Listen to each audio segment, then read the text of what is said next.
Yeah, so back to the Fargo. So we're doing a little calculating today. So we're going to figure out, so we took out 2 cells. We're down to 30 cells. That's right. So the question would be cool is to be able to calculate out is how much voltage is there now in total? What size is the pack in kilowatt hours? Range, How far horsepower. can we go on that? Yeah, And what's the horsepower? sure. Okay. So I mean, this is total estimating at this point. There's a couple of basic formulas. I've got Joule's law, which gives us P equals I times V, which is your power equals your amps multiplied by voltage, essentially. Now, I've got 30 cells. Each one of those cells runs at about 3.5 volts. So if I take 3.5 volts multiplied by 30, that's a 105 volt pack. All right, so I've got my 105 volts. And if I multiply that 105 volts by the amps or the amp hour capacity of those packs, each one of those cells in my Fargo is good for 300 amp hours. So I take 300 amp hours, multiply that by my 105 volts, and that equals 31,500 watts. Now, if I divide that by 1,000, that gives me 31.5 kilowatt pack, or kilowatt hour pack. So that's the size of my pack. Now, I can't use that entire capacity, and like any lithium-ion battery pack, you can't use the entire capacity. So, in general, you use about an 80% capacity of usable battery capacity. Right. So if I take that 31.5, multiply that by 0.8, that's about 25.2 kilowatt hours. Now I can take that 25.2 kilowatt hours and multiply it back to 1,000, and that gives me my watts again. So that's my watt hours, 25,200 watt hours. 1,000 was just like moving the decimal That's just moving the decimal point, right? Now, to find my range, in general, and it's just a rule of thumb, if you take the gross vehicle weight and multiply it by 10%, so take 10% of the gross vehicle weight, and that will give you a rough estimate of watts per mile, or watt hours per mile. So right now, my Fargo with passengers in the vehicle and no weight in the bed of the truck is about 3,900 pounds vehicle weight.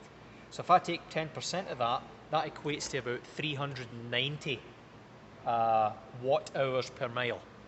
So if I take my pack capacity of 25,200 watts or watt hours, and I divide that by 390, that gives me about 64.6 miles of range based on that pack. And I mean, this is very basic, it's very rough, but it gives you a rough estimate.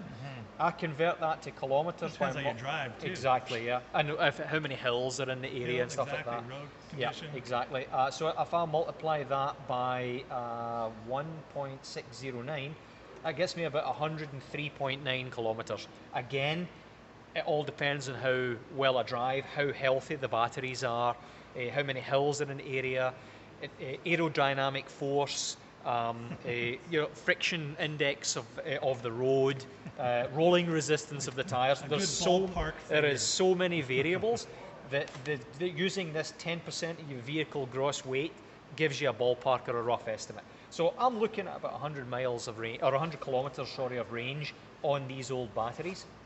Now, if I want to figure out my horsepower, I take my total watt hours again, so that was 25,200 watt hours, and I divide that by 746, and that actually only gives me 33.7 horsepower.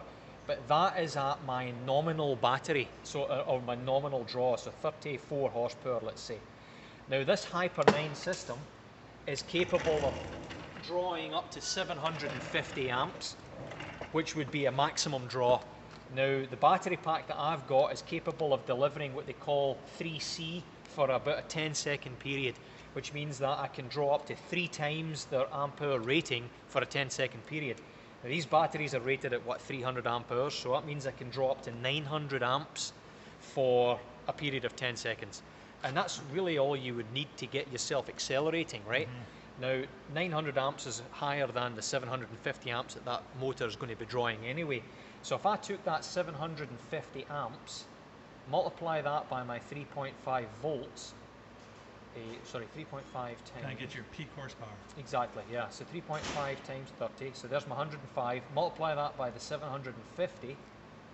105 times 750 gives me 78,750 watts of power, right? So if I take that now and I divide that by 746, there's my 105.6. So let's say 106 horsepower. That motor is capable of delivering up to 130 horsepower, but that's if I was delivering maximum voltage as well. But my battery pack is limited right now to 105, so I'm short, right? So if I change the batteries out so that I put maximum voltage in there, you'll actually see that number will be close to the 130 horsepower maximum. So as it stands right now, when I mash the throttle on my Fargo with fully charged batteries, I'm only going to get 106 horsepower because of my battery capacity at this point. So minimum voltage on my battery pack as it sits right now, if I let that thing discharge to say 2.8 volts, so 2.8 multiplied by the 30 cells is 84 volts, which is getting towards the low end of that of the Hyper 9's capability or minimum voltage, right? So if I multiply that by that 300 amps, there's my 25.2, multiply or divide that by the 746, there's my 33. That's my minimum horsepower there of about 33 horsepower, which when you think about it sounds like really crappy horsepower. So just for fun, do this with the JetBoat. The JetBoat. So what are you running in that thing? You're running 6 Tesla modules? Tesla modules, yeah. So 25.2 Because I'm curious to know what kind of horsepower I'm pushing on the boat. Well, 25.2 multiplied by the, you get 6 of them, so there's 151 volts. It's 151 volts. And then those things nominal are about 230 amps or amp hour cells per module, right? So if I multiply that 230 by 151, you've got 34.7 kilowatt hour pack. You can only use 80% of that, so if I'll multiply that by 80%, there you've got 27.7 usable. Okay, so I get 27.7, just nominal, just cruising along voltage, divide that by 746, you're only going to be running at 37 horsepower. Right? Now if I take that, the difference between the Tesla modules and the batteries that I've got, they can deliver up to about 1500 amps in a 10 second period, right? So if I use 1500 amps, your motors aren't going to be able to draw that, but if you're using 2 Hyper 9s and they're drawing 500 amps maximum each, that's 1000 amps, right? So if I take that 1000 amps and I multiply it by the 151, multiply that by 1000 amps, right? And then divide that by 746, now you're running over 200 horsepower, okay? Yeah.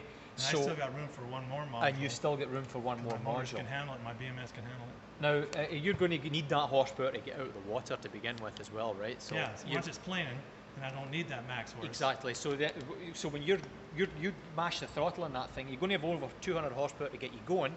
But once you're on the step and you throttle back, you'll reduce the amps down. You're not going to need to worry too much about the heat at that point. But that's a lot of power. It's going to be pretty cool. Yeah. I can't wait to get the boat in the water. Yeah. Right on. Yeah. Thanks, Brian. Anyways.